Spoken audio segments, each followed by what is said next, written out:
Et justement, Maître Sosan explique, illuminer sa propre intériorité. Donc pendant le zazen, on place le regard à l'intérieur. On se regarde soi-même. Donc dès le moment où on se regarde,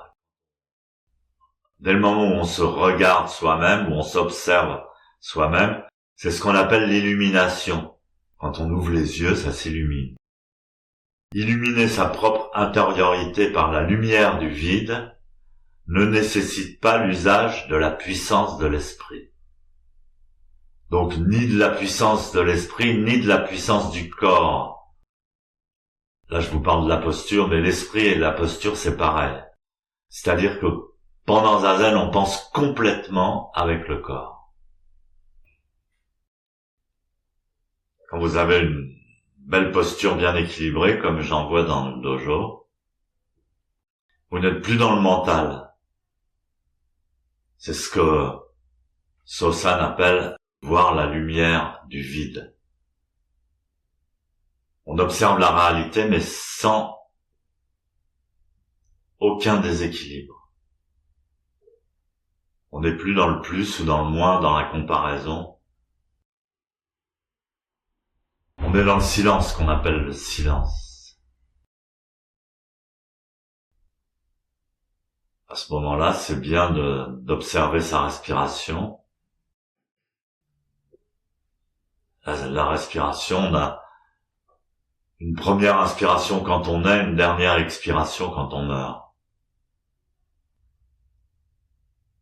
Dans le ventre de sa maman, on connaît la respiration embryonnaire. Quand on naît, quand on sort du ventre, il faut respirer. Et ça commence.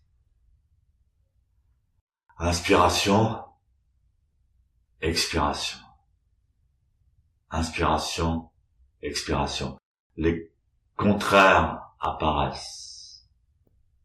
Le temps est ponctué par notre respiration. Dans notre civilisation moderne, on veut montrer toujours qu'on a à peine fini son inspiration qu'on va expirer. Vous inquiétez pas, je perds pas mon temps, je suis overbooké, j'ai plein de trucs à faire et tout. Faut que je produise la croissance. Pendant Zazen, au contraire, vous avez le droit de faire des pauses. Les Français aiment bien faire des pauses, c'est bien. Les pauses, c'est fondamental, même dans la musique. Donc à la fin de l'expiration, vous faites une pause. Peu importe la longueur, on parle d'espace infini en fait. Même si vous faites une pause d'un quart de seconde, on fonctionne beaucoup mieux avec des pauses. Et automatiquement, l'inspiration va se déclencher. Inspiration. Et en haut de l'inspiration, on fait une pause pour observer le point de vue. Et on expire. Profondément.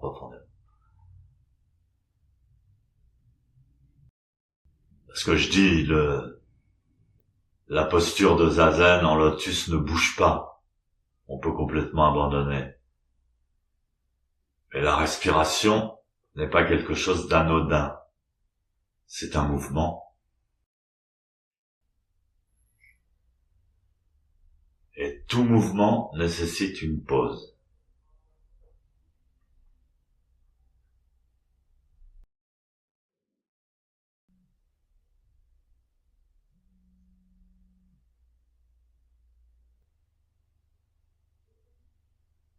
Et toute pause engendre un mouvement.